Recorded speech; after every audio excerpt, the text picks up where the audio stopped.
Heinrich et je suis un avocat pratiquant le droit en Allemagne et en Californie. Pendant plus de 26 ans, j'ai été actif, premièrement comme avocat plaidant pour la protection des consommateurs. Je veux vous parler de la possibilité d'intenter une action collective à l'encontre de ceux qui sont responsables du scandale du corona, qui a plongé une grande partie du monde dans le chaos. Mais bizarrement, pas par exemple l'Inde, l'Afrique ou ici en Europe la Suède. En tant que l'un des 4 membres de la commission d'enquête allemande sur le corona, j'ai écouté des experts en droit médical, économique et d'autres du monde entier. Répondant à nos questions comme à quel point la prétendue nouvelle souche du coronavirus est vraiment dangereuse, quelle est la fiabilité des tests PCR, qui sont la base de presque toutes les mesures anti-corona, et quels dégâts ces mesures font-elles sur la santé du public et des individus, ainsi qu'à l'économie. Et voici le résultat. Il ne peut y avoir aucun doute juridique que toute personne ou entreprise qui subit des dommages tels que la perte de revenus à cause du confinement a le droit à la pleine récupération de ces dommages. Les responsables ne sont pas seulement les soi-disant représentants ou le gouvernement, mais également et premièrement les fabricants et les vendeurs des tests PCR. C'est parce que la décision politique du confinement est presque entièrement basée sur ces tests, qui, contrairement aux dires officiels, sont complètement inappropriés pour détecter une infection. Contrairement aux dires officiels, ils sont complètement inappropriés pour détecter une infection. Le test PCR n'est en fait même pas autorisé ou approuvé à des fins de diagnostic. Pour 2 raisons, il est extrêmement urgent de terminer toutes les mesures anti-corona immédiatement et de réparer les dégâts le plus rapidement possible. Premièrement, il n'y a pas de mesures juridiques factuelles et encore moins de mesures juridiques valables, y compris les masques faciaux, et deuxièmement, à cause de ces mesures, pas à cause du coronavirus, la plus grande vague de faillites de tous les temps menace actuellement l'économie mondiale.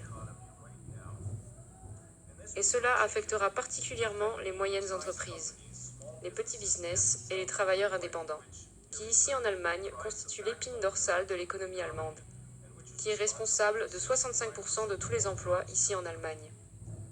Toutefois, comme nous le savons ici en Allemagne grâce à des années d'expérience judiciaire, dans les cas de déséquilibre dits structurels, cela signifie de petites entreprises, des investisseurs, des consommateurs poursuivant des sociétés frauduleuses telles que Deutsche Bank, Volkswagen et plus récemment Wirecard.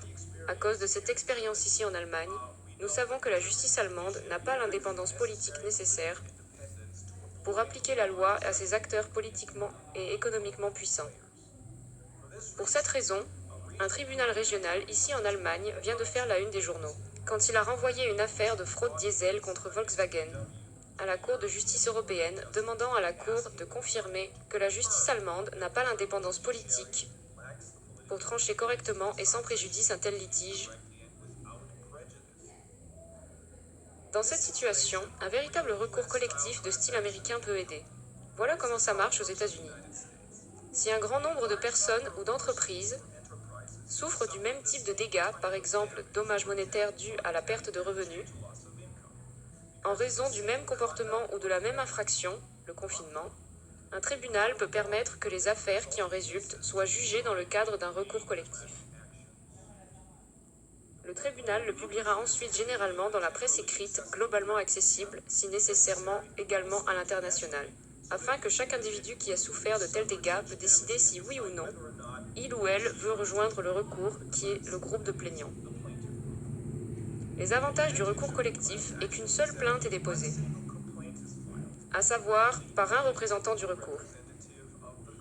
C'est moins cher et généralement plus rapide que d'enregistrer des centaines de milliers ou plus de poursuites individuelles et c'est moins pénible pour le système judiciaire. Cela évite également les jugements contradictoires. Plus important, la loi américaine de la preuve applicable, la soi-disant découverte, aide énormément. Cela exige que toutes les preuves pertinentes pour trancher le litige juridique doivent être produites et mises sur la table du tribunal, contrairement au procès allemand qui est avec un déséquilibre structurel.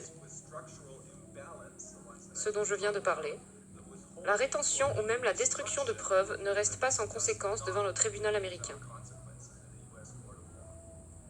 Contrairement à ce qui est une pratique légale ici en Allemagne, une partie qui retient ou même détruit des preuves peut facilement perdre l'affaire, parce que le tribunal peut rendre un jugement par défaut contre cette partie. Aux États-Unis, ça l'est, pas ici en Allemagne. Comment cela fonctionne dans la pratique est peut-être mieux expliqué à travers un cas dans lequel j'ai représenté une femme allemande il y a de nombreuses années. Ma cliente a subi de graves dommages en raison d'un implant mammaire en silicone défectueux. Elle a subi une reconstitution mammaire après un traitement contre le cancer. Des implants mammaires fabriqués par Doe Corning ont été utilisés pour cela. Ces implants étaient défectueux car ils fuyaient et causaient de graves dommages, non seulement à ma cliente, mais également à l'enfant dont elle était enceinte. Bien sûr, ma cliente n'était pas le seul parti lésé. Donc, parce qu'il y avait plus de 170 000 personnes blessées de la sorte, le tribunal a autorisé un recours collectif et a informé tous les plaignants potentiels de ce recours collectif dans le monde entier, par le biais de publications dans les médias généralement accessibles. C'est ainsi que ma cliente a été au courant du recours collectif, m'a contactée, et je l'ai aidée à faire valoir sa demande de dommages et intérêts. Depuis que le premier test PCR allemand, poussé par le docteur Drosten de l'hôpital de charité de Berlin, est produit et commercialisé par une société allemande sous le nom de Timolbiol, était dans les recommandations de l'OMS. Également, l'un des premiers tests à être commercialisé dans le monde entier, y compris aux États-Unis, les tribunaux américains sont compétents pour engager une action collective contre Drosten, Charity, Timolbiol et l'OMS. Si un tel recours conduit ensuite à une décision en faveur du représentant plaintif, et que le jugement devient définitif, alors ce jugement est également valable pour les défendeurs à l'égard de tous les autres membres du recours. Maintenant, l'objectif politique principal de notre commission du Corona est d'entamer le débat scientifique public attendu depuis longtemps sur, entre autres, le véritable danger que représente le virus, la fiabilité des tests et surtout les dommages collatéraux causés par les mesures anti-corona, tant du point de vue sanitaire qu'économique. Et cet objectif politique sera atteint plus rapidement, nous pensons, si un coup très fort met fin à la panique et à la confusion qui règnent actuellement. Et c'est en fait l'objectif politique de cette action collective. Si des centaines de milliers, voire des millions de personnes décident d'aller en justice pour cela, cela envoie un signal qui, je crois, interrompra et arrêtera la ruée et ce qui rendra possible cette discussion scientifique publique si nécessaire.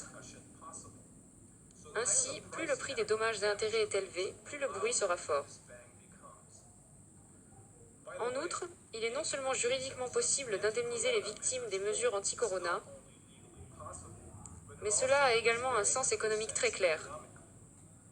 Et c'est parce que si nous ne remboursons pas ces petites et moyennes entreprises et les travailleurs indépendants pour les dommages qu'ils ont subis, et ils déposeront ensuite tous le bilan, cela entraînera d'énormes pertes fiscales, mais aussi d'énormes transferts sociaux pour, entre autres, les indemnités de chômage de longue durée.